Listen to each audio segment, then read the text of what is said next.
This afternoon we've got some tremendous speakers, as we did this morning, and your first speaker this afternoon is somebody that, like Gordy this morning, spoke yesterday. So it's lovely to have people that have got an opportunity to just go a little bit broader maybe than just one presentation.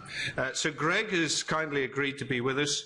Greg, he got his bachelor's, his master's, and his PhD from Virginia Tech. But the other, perhaps more important thing to Greg is that he's a very keen mountain biker. And if anybody could give him a strategy as to how to get across a stream without falling off his bike, he probably would like to hear from you. But I'd just like to welcome Greg to the UK, and on your behalf, Greg, you've got 40 minutes. So thank you very much for being here. Thank you very much. Okay, it was suggested to me just a moment ago that we had yesterday a culling discussion and about broken cows. Somebody suggested I might ought to be culled too, but I said no, my wife was happy to keep me around for now. We'll see if this continues.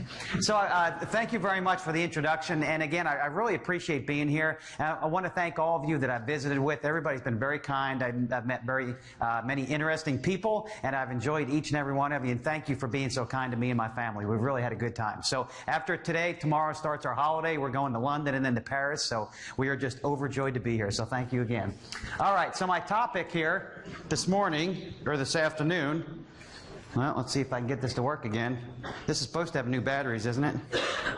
There we go. Okay, so the concepts kind of picking up from yesterday. I'm going to talk more about feed costs today, but I had up here this benchmarking is a bad idea. That's going to be even more important today with some of the numbers throw out. The lowest cost per liter typically wins, but there are some significant problems with cost per liter. We'll hit that harder today. The three enterprises are the same, okay? And economics trumps biology. So we're going to go through some economic measures of how good a cow is and compare those to some biological parameters and see which one wins the day. Margins matter, ratios don't. We'll go through a variety of feeding margins, compare them to a ratio, and hopefully what you'll feel by the end of this is that anytime you have a numerator and a denominator and you're calculating something relative to feeding, you need to stop and say, where am I going wrong? Because you're a good chance you're making a mistake. Okay? All right. Boy, this thing is just not wanting to. There we go. Lastly, milk per cow is an outdated measure. By the time we leave here, I hope to have all of you convinced that milk per cow means nothing and can lead us astray and doesn't necessarily tell us much about our cows. Okay, so what are some of the relevant questions in this regard that I'm getting today and over the past couple years have been, can we survive $300 corn or $400 corn or whatever the price is? Can we survive these record high feed prices? Are jerseys better than Holstein? You know, Gordy's told you all about his jerseys. They're nice little brown cows. There's a lot of people interested in the crossbreeds. What do they look like economically? Am I better off with higher components and less milk, or more milk and lower components? What is the benchmark for milk to feed ratio? So think about that one. What is the benchmark for milk to feed ratio? There ought to be two red flags coming up right there. Like, holy shit, we got a ratio and we got a benchmark. Ruh-roh, this is not good. So we'll pick that one apart. Okay, so this is a boring graph of corn price in the U.S. for the last 100 years, and it averaged $2. You probably can't see these numbers on the axis. I really can't point to them very effectively here, but corn price was about $2 forever. So look at, I'm going to point out a few years in the dairy business in the U.S. that were historically bad. 2009 was the worst year we ever saw in the dairy industry, the worst year I've ever seen. 2011 was the best year I ever saw in P&Ls in the U.S. dairy industry. 2006 was a bad year. 2003 was a bad year. I defy you to look at this graph of corn price and make any correlation between corn price and dairy profitability. It doesn't exist. In the U.S., cattle feeders, meaning feed yards that feed lots and lots of cattle where their diet is all corn, they will tell you that most of the best years they have are when corn prices are at their highest. Okay? But don't take from that we're rooting for high corn price. We're not. So what you take from that is the corn price means nothing. The milk price means nothing. What means everything is the margin between the two. So that's the lesson I learned from 2009 was if we get focused on one of the two, either on feed or milk, we can make disastrous mistakes. We got to focus on the margin and not worry about one or the other, because both of these have scaled up over the years, milk and feed. So I pulled up some of your prices. We're just not working here. There we go. So this is your wheat price. I assume that was the closest thing we could get to corn, relatively. And it looks like, hey, same type of graph here that you've shown. I could only go back to 2001, but, you know, virtually the same time, 2007, 2008, things went up. So I'm assuming you've experienced the same sort of thing.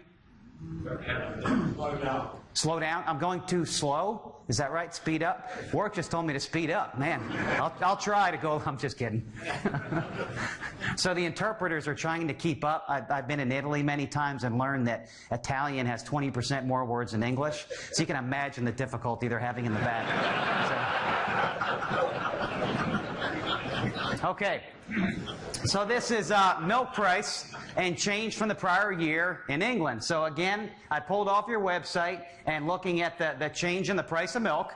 And so look at your milk price increase in recent years. So we have milk price and feed price both escalating at the same time. Both escalating at the same time. So our markets, we look at the same type of thing. The class 3 price, this is our milk price. It's slowly increasing. The variability is huge. So if your business is hinged on trying to outguess this market, good luck with that strategy. You might as well be a weatherman. You just have just as much success in figuring out what's going on.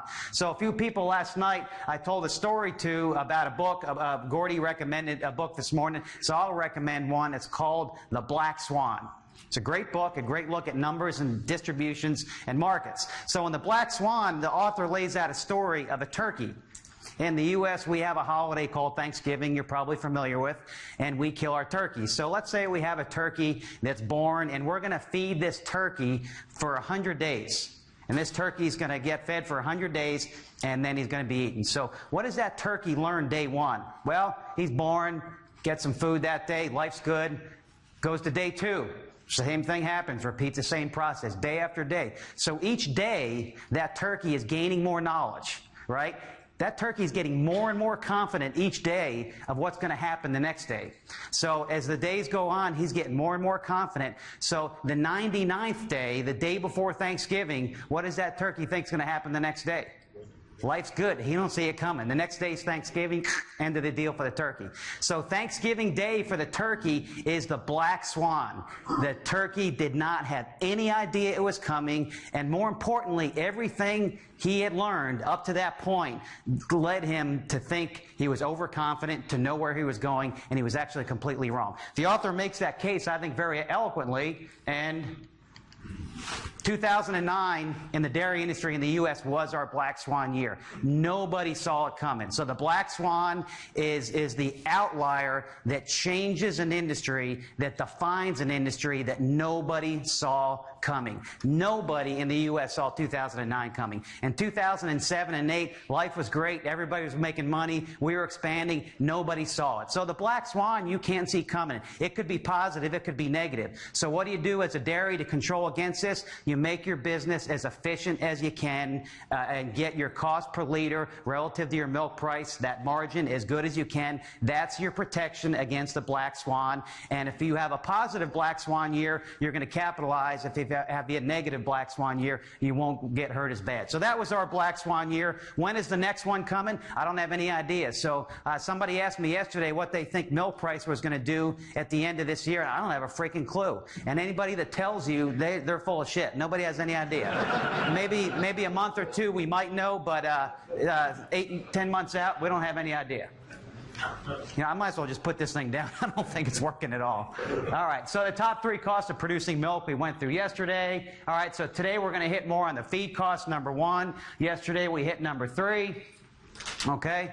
And again, it's important, particularly with feed costs, that we've got our expenses allocated correctly. So we'll go through the definitions of what these mean.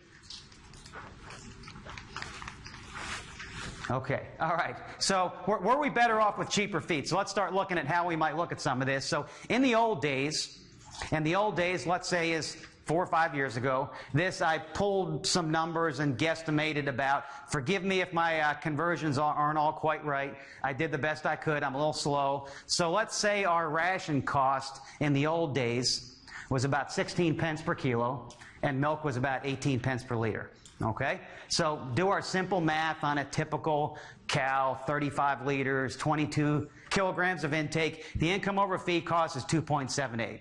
Kindergarten math, we can all do that. We understand that, okay?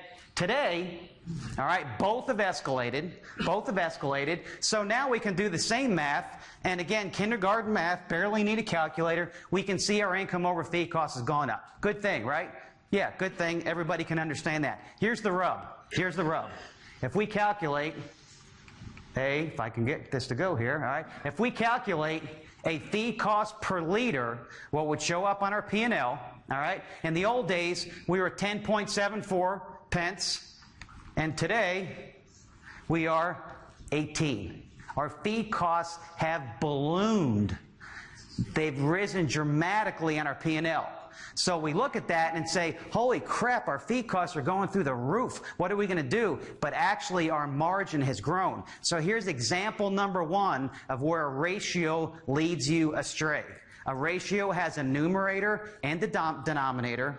If both move at the same time, it loses validity over time. It does not work to predict anymore, all right? And that's exactly what we have happening. So if we follow the margin, we're always going to make the right decision. If we follow the ratio, we're going to make wrong decisions, and yet we might not even be aware that we are making a wrong decision.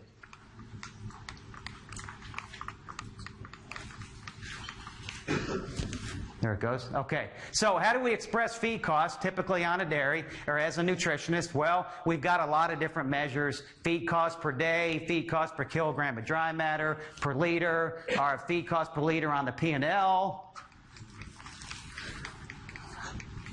There we go.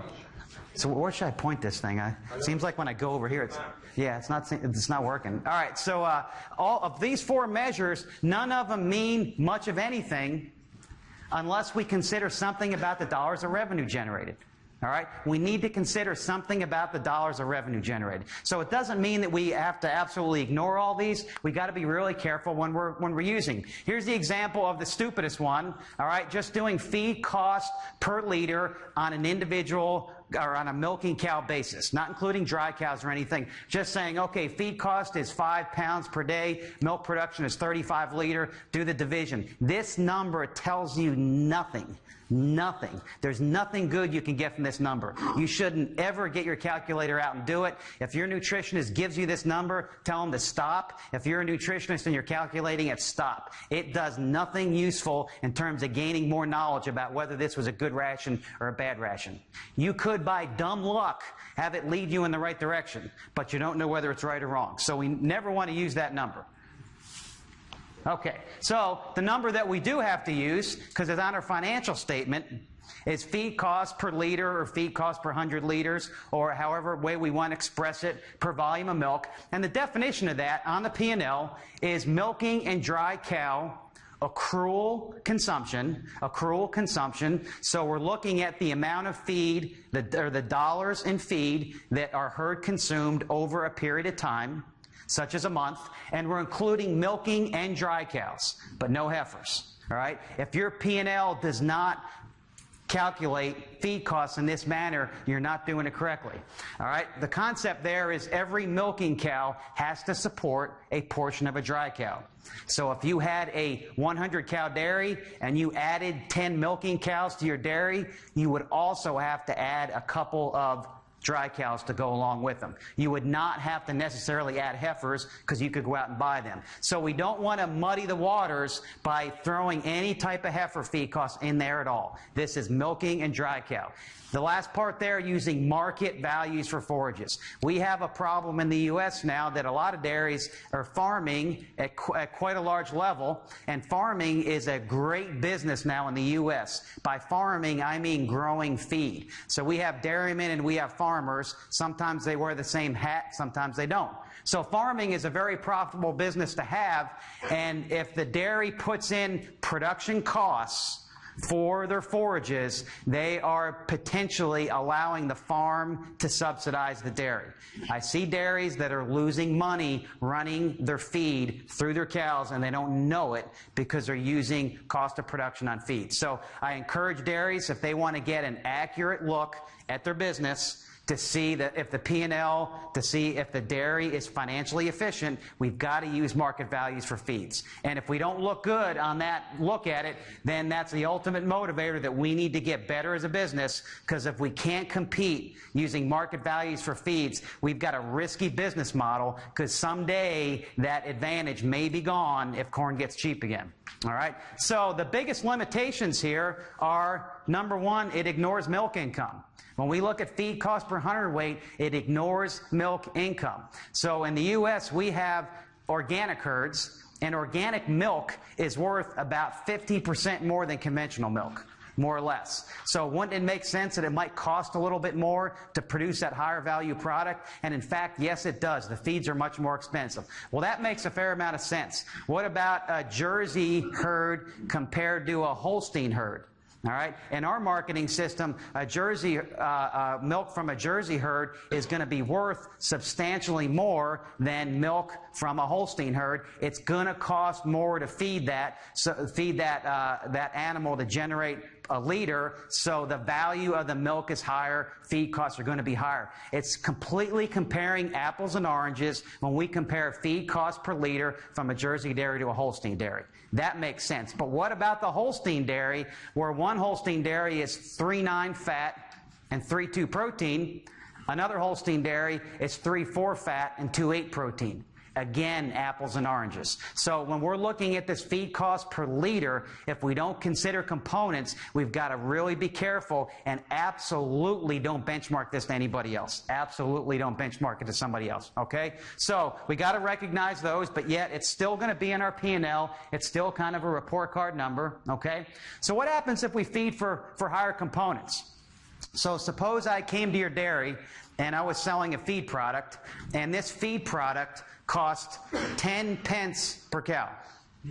10 pence per cow. And I raised your fat 4 points, and I raised your protein 2 points.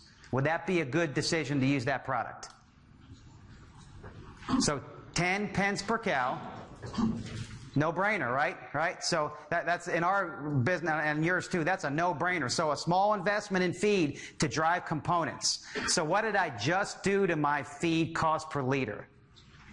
I just raised it. So I added cost, didn't change volume of milk, so I just raised my feed cost per liter. But I actually made a good decision on income over feed cost because I increased the value of the milk. So we've got to consider the value of the milk, and the way our market is now, we're going to continue to move in that direction, that solids are more and more important. Okay, so lowering this feed cost per liter, gosh, we're challenged with this, and we're getting beat up about all the ways to save on feed costs. I'm not going to go through this whole list. We could spend hours talking about this. There's a lot of things here: shrinkage, waste, way back, all those things we're kind of aware of, yet we don't always calculate them. I'll show you a way in a while here to look at shrinkage. But I wanted to focus for a moment on reproduction. All right, I think it's a hidden opportunity on a lot of dairies of getting a better lactation distribution. A better lactation distribution. When you get cows pregnant early, you've got fewer of them in late lactation. So think about one of your larger dairies and look at the low pen on the dairy that's longest in day in milk. Let's say 300 days in milk, 320 days in milk. Think of what that pen is eating, and think about what that pen is milking. The ratio of feed to milk in that late pen is going to be something just a little bit better of 1 to 1.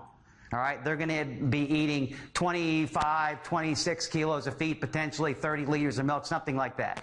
The high pen, go to the highest pen in that dairy, probably 45 liters, and they might still only be milking or eating 26 kilos. So the conversion of feed is terrible at the end of lactation. So the more cows we have out at the end of lactation, the higher our feed costs are going to be. Those conversions are going to go south across the whole dairy. Getting cows pregnant is a big opportunity to lower feed costs. Yesterday, our discussion about culling aggressively aggressively. Again, sick cows or hospital cows have a very poor feed conversion. They eat a lot of feed and don't sell any milk. Having lame cows on your dairy, sick cows on your dairy, beat up cows on your dairy, broken cows on your dairy don't convert feed to milk very well at all. And then last one here, avoiding long dry periods. You know, Gordy described how he accidentally did that years ago when cow values are very high. But boy, in today's world, he's definitely focused on getting shorter dry periods on his, or not having long dry periods on his dairy. Like we talked about yesterday, a 100-day dry period, you're going to invest $300 in that cow to have another calf. All right, so those are some of the things I look at on records to say, gee, here's where we could potentially save some feed costs. Typically, trying to pull something out of the ration or changing the ration is most often the wrong move to make to try to save feed costs. Okay? All right. So does feed cost per liter on your financial statement match what you think ought to be happening? This is a great check on shrink and on what's going on your dairy. So what I do is just make a spreadsheet. Oh, can you guys go to the next one? There we go. Okay, so I'll make a spreadsheet, and on this spreadsheet, there's a lot of numbers here, so I don't want to overwhelm you with numbers. All I do is put the ration on paper that the cows should be eating, and then get the actual intakes for each group of cows over a month's period of time. Do it for milking and dry cows. Milking and dry cows. Then I come up with a theoretical feed cost per hundredweight, and I compare that to what the dairy actually is reporting on their financials. This is a dairy in New York State that I did this for about 6 weeks ago, and doing that math, the financials were showing a $13 feed cost. All right, I calculated they should be at about $10.30. That's a 28% shrink. In other words, feed that they couldn't account for. Where did it all go? We're not totally sure, but we had a lot of shrinkage in the way the feeder was handling feed, overfeeding cows, pushing up a lot of excess feed, a 28% shrink. So this dairy's solution to get their feed costs better was to figure out where that shrink was going and fix that. It wasn't in the ration. This is a good exercise to do on an annual basis. Look at your theoretical versus your actual and see what your shrink is. Okay, so in our country, we have the misfortune of having the USDA calculate a milk-feed ratio for us, which is about the dumbest thing they could do, and we wish they'd fire the guy that's doing this, but they keep doing it every month. So this is a good example of where a ratio can really screw you up. So what they do is they calculate this ratio of milk price to feed price. And this ratio of milk to feed price is supposed to tell us how profitable our industry is. All right? And if you read any U.S. dairy magazine, you'll see this number all the time from the USDA. It's always presented as the health of our industry. And here's the way it works. If milk is 20 cents per kilo and feed is 10, the ratio is 2.0. Pretty simple, 2.0. If feed gets cheaper and goes down to 8 cents per kilo, the ratio goes up to 2.5. All right, bigger ratio means better. If the feed gets more expensive and goes up to 12 cents, the ratio now drops to 1.67. Right? Looks like it works perfect. Higher ratio means more money, lower ratio means less. Well, when you look at that, it seems to fit, but it actually doesn't at all. And so here's the example. So again, we've got a ratio with the numerator and a denominator. Both are moving at the same time. Both are moving at the same time. So in the first column, I've got milk price, scaling it up. All right, in each row there, milk price is going up. That's exactly what's happened. At the same time, feed costs are going up. So milk and feed are moving together, which is exactly what's happened. And if I look at my milk to feed ratio, you can see my milk to feed ratio is dropping, dropping, dropping. Okay? So if we looked at our ratio, we'd say, man, we're really in trouble. This is a ship going down. But look at our margin on the far right-hand column. The margin is getting bigger and bigger and bigger.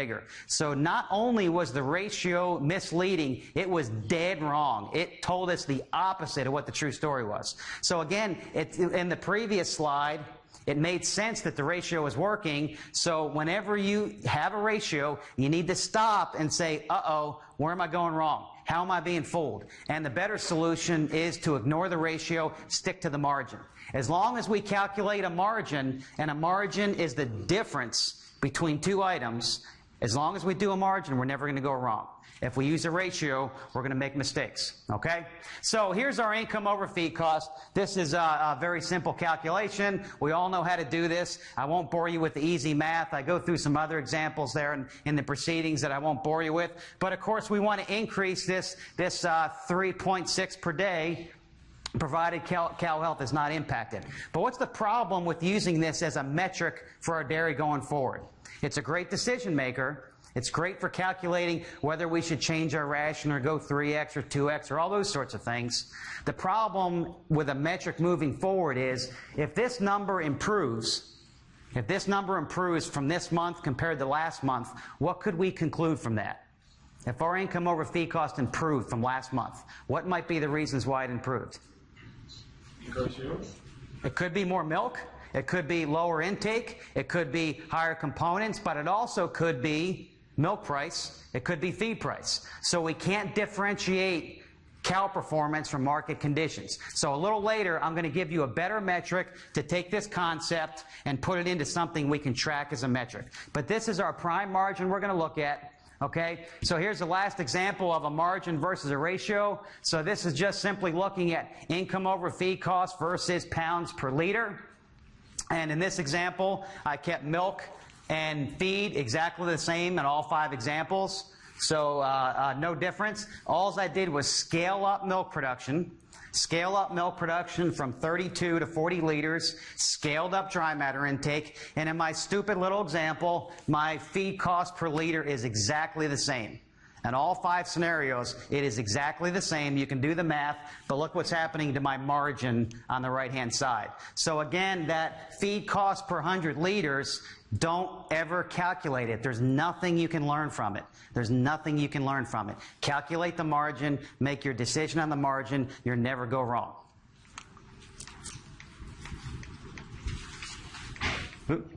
There we go. Okay, so what about components? So I've dummied this down in a big way with these examples so far that I've ignored components. So take a look at this.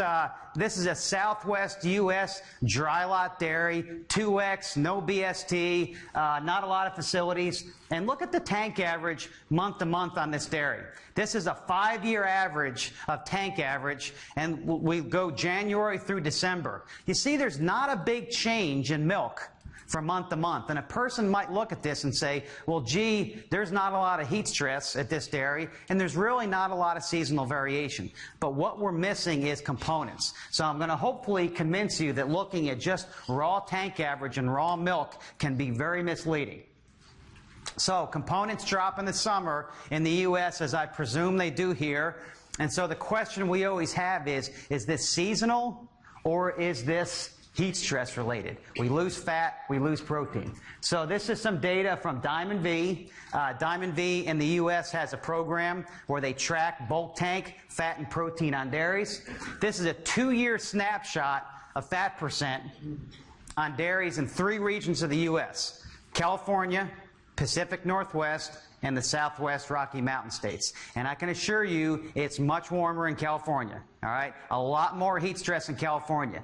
But you lay those 3 up, and by God, they look the same. The trend and pattern of fat depression is almost identical in those 3 regions of the country, which leads you to believe that it is a seasonal move. So if we're looking at cost per liter, feed cost per liter, any way we're expressing per liter, our liters have a much higher value in the wintertime than they do in the summer, relatively speaking. So think of it this way. If your milk price and component prices were fixed for the whole year, and they never changed for a 12-month period, your milk price would be substantially higher in the wintertime because you're producing more components. So our financial statements, where we use raw hundredweights, are really overestimating our performance in the summer and underestimating what we're doing in the wintertime. Okay? The same thing with protein. I can get this to switch, there we go. So there's our protein graph, same exact pattern, drops in the winter, or drops in the summer, up in the winter. The patterns are very similar through different regions of the U.S. I'd be curious to see what this looks like in your country. Okay, so the question is, how can we economically quantify this difference? How can we economically quantify? So we've got various ways that we typically do this, and all these are biologic transformations that are attempting to balance or estimate the energy content of milk. So we've got fat-corrected milk, energy-corrected milk, feed efficiencies. Look at the formulas. Pretty simple. Nowhere in any of the formulas is anything said about the price of fat, the price of protein, or anything about the market. It's biology. We're attempting to explain biology, all right? That's nice if we're writing a paper or an article for a journal or trying to explain science, but we're trying to make decisions on a dairy that make economic sense. All right, so the number that I use is called money-corrected milk. So I'll go through how money-corrected milk works. It's an economic transformation of the value of product that a cow produces to an index or a unit that we can use. So it's value of milk relative to a 3530 standard. Okay, so here's the example. And this is where I struggled for years as a nutritionist, not being able to adequately answer this question. I'd be presented with a herd like this, a herd A and a herd B, and the question is, who's better? So herd A has low milk, all right, lower milk and higher components, and herd B has higher milk and lower components. So the question is, who's better? Who would you rather be? So if Dr. Fetcher's in the room, I'll warm everybody's hands up. So you got to vote one or the other. So who would rather be herd A? All right. Who would rather be herd B? Who didn't raise their hand? You guys are all right. Because shit, we don't know, right? We don't have any idea. I didn't give you enough information to find out. But here's what we used to do when we go to dairies as consultants. Being stupid, we would walk on a dairy and dairy A, and we walk up there and say, man, you guys suck. 32 liters of milk, push your feet up more often, bed your stalls, you need better genetics, something's wrong here, you guys stink. And then we go to herd B and pat them on the back. You guys are great, 35 liters, you got nice cows. Your stalls are perfect, your ration looks great, life is good.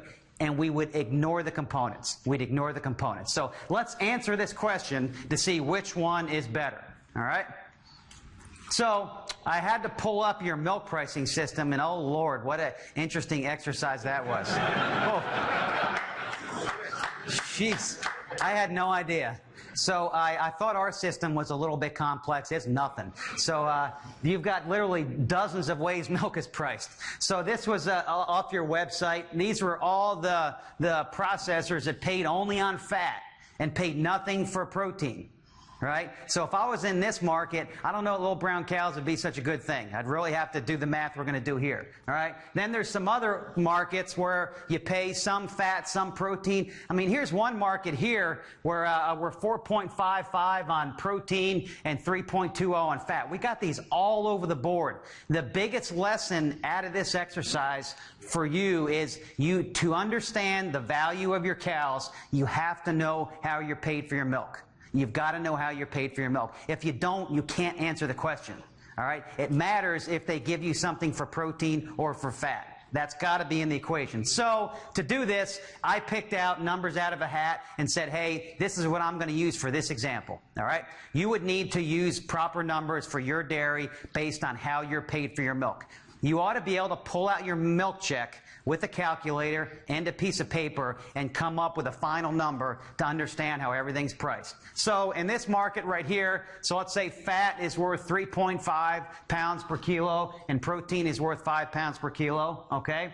And let's say in this example, so these component prices, if we could figure out how to get 1 more kilo of protein out the door, regardless of how much water's in it, 1 more kilo of protein, how much more money is a dairy going to make? 5 pounds, all right? Simple math. Concentration times the total, just pounds out or kilos out the door. But we also have typically other things on the milk check that are volume related. volume related, okay? So we may have a hauling bill that we're paying per liter of milk. In our system, we would have quality premiums, hauling bills, and we might have some sort of basis that we work off of. We call that a PPD. These are all volume driven. So we'll have some of our pricing is component, some of it is volume. So let's suppose all these volume adjustments were a net negative. And this happens in the U.S. in certain markets. So you have a high hauling bill and not a lot of premiums. So the volume is a net negative. If you walked in your dairy and a guy was there with a hose of water in your milk tank, what would you do? I'd shoot the son of a bitch, right? He's costing you money, right? So what's the processor telling you when they got a net negative on volume? We don't want your water. Keep it at home. And if you send it to us, we're going to make you pay for it. We don't want your water. So in that type of environment, who's going to tend to look a little better, Jerseys or Holsteins? Well, Jerseys are going to look a little better. We don't have all that water. Flip this around and say, okay, let's say we got a net positive on all these volume incentives. Then if the guy's putting water in your tank, well, as long as you don't get caught and you're making more money, because the processor is saying, we'll pay for your water, send it on. You know, the fat and protein's nice, but we'll also pay for the water. So again, you got to understand how you're paid for your milk to be able to price it. So this is what I assumed in this example. Okay, so which herd is better? So our first biological transformation, fat-corrected milk, shows that, well, herd B is still a world better, all right? But we put our egos on as dairymen, as nutritionists. We put our egos on and say, gee, what would we rather be? We don't go to the proverbial coffee shop or wherever you go in England, the pub, and brag about how much fat you have, right? We don't go there and say, man, I'm at 3.8 fat or I'm 3.9. No, we say we're 40 liters or we're 41 liters. Our ego is geared towards milk. So our fat-corrected milk is still showing herd B is better, all right? And energy-corrected milk is still showing herd B is quite a bit better. So if we were to stop here, we would say, yep, we want to be herd B. We want to be herd B. The biology is telling us that herd B is better. Our egos are telling us herd B is better, but... there we go. Okay, but actually, in my example, money-corrected milk is identical. And the reason it's identical is the income per day is exactly the same. Each one of these herds is generating identical income per cow per day, so the money-corrected milk is the same. So that's why I say milk per cow is an outdated measure of cow performance. What does that 32.1 and 35.6 mean? Hell if I know. It's just a number. They're two numbers that really don't tell us much of anything about the dairy. Meaningless numbers. So if I've got the ability to track components, all right, if I've got the ability to track components, which I should, I'm not even going to look at milk per cow because it doesn't tell us anything. We need to consider the components, assuming you're paid for it. We need to know how we're paid for our milk to do this. Okay. All right. So what's our benchmark for feed conversions? I'm running out of time here. You said 20 minutes? Was that right? You gave me a laugh there. Okay. So feed conversions. Golly, this thing's killing me. Feed conversions. Goals for feed efficiency. What have we all read? If you read American dairy magazines, what do they tell you feed conversions should be? Maybe you guys don't read American dairy magazines. We're told we need to be 1.5, which is complete and utter bullshit. We shouldn't necessarily be anything other than what the biology suggests. So if we said we needed to be 1.5 and we were a 45-liter herd or 40-liter herd, we would say we were not very efficient at all. If we were a 1.5 and we were a 25 or 28-liter herd, then we would be efficient beyond what the biology suggests. The goal in feeding your cows is not to achieve a milk-to-feed ratio. Your goal is to achieve a margin, a better margin. So if you calculate this on your herd, it really doesn't tell you much of anything. So what I work towards is looking at residual dry matter intake. I calculate what the cows ought to be eating based on biology, compare that to what they are, and see what that margin or that difference might be. And it's amazing how close biology predicts. Days in milk and milk production account for most of the noise in feed conversion between dairies. They count for almost all of it, okay? All right, so I got to go through this quickly. So here's an example. Which cow is better? We got two cows, a 40 kilogram cow and a 51 kilogram cow with different components, all right? And when we money correct this milk, accounting for the components, those two cows are identical. Those two cows are identical. All right? So if we don't consider components, our high cows are going to look perhaps better than what they are. All right? And, okay, so here's another example. There we go. All right. So which cow should be culled? We have a beef list with two cows that show up on our beef list. Both of them are 20-liter cows. Both of them are 20-liter cows. We ignore components in making that decision, and actually the income each cow is generating is quite different. The money-corrected milk is quite different. Where are we beefing cows typically? At the end of lactation when components are higher. If we don't consider components, we're not really able to assess or distinguish our good cows from our bad cows. We've just got to have this information. All right? So the single best measure we can look at is this money-corrected income over feed cost. I use the money-corrected concept, a milk check-based approach to deriving income, offset feed costs, but use static values for components and for dry matter. And I populate a graph like this. You can see this more easily in the slides. There's 5 numbers that calculate each one of these dots. Dry matter intake, tank average, fat, protein, and in our market, other solids. All right? 5 numbers each month from the dairy, average for the month, and this tells me everything I need to know about cow performance. Everything else is just noise. Everything else is noise that leads to this final answer to tell us, are we getting better or are we getting worse? It's not market conditions. It's cow performance changes. In an era of high feed costs, this is everything. The rest of it is just noise. So what do we see in 2011, the year at the top? This dairy did extraordinarily well. Why? They got cows pregnant the prior 2 years. Components were a tad better. Milk was a tad better. Intake was a tad lower. All right? So I'll just finish up with 2 more slides here. Should I be milking Jerseys, Crosses, or Holsteins? So this concept, this income over feed cost, using all the components as simple as can be. When we start looking at this, I put in an example. You can see my numbers at the top. I've got cheaper feed. All right, cheaper feed. Jerseys tend to convert a little bit better, smaller cows, and so it would make sense as feed costs get higher, the Jerseys are going to look better. So in my example here, I'm showing the income over feed costs per day, per cow per day, to being very similar between a Holstein and a Jersey. Very similar. But what happens if my feed price goes up instead of 18 pence per kilo? Now I'm up to 28. What happens? Well, boy, now the Jerseys are starting to really shine relative to the Holsteins. And this is a changing equation. You've got to understand how you're paid for your milk. If we took the protein value out of this, the Jerseys are going to tank relative to the Holsteins. So there's markets in the U.S. that dairies don't get paid anything for protein, and they're feeding Jerseys, which doesn't make a lot of sense to me. So again, in your market, figure out how you're getting paid for your milk, assess your cows based on the value of the milk they produced, and you'll be making the right decision. And I think I'm just going to completely give up on this thing. Well done. Thank you so much. Yep, thank you. Thank you, Greg. Thank you.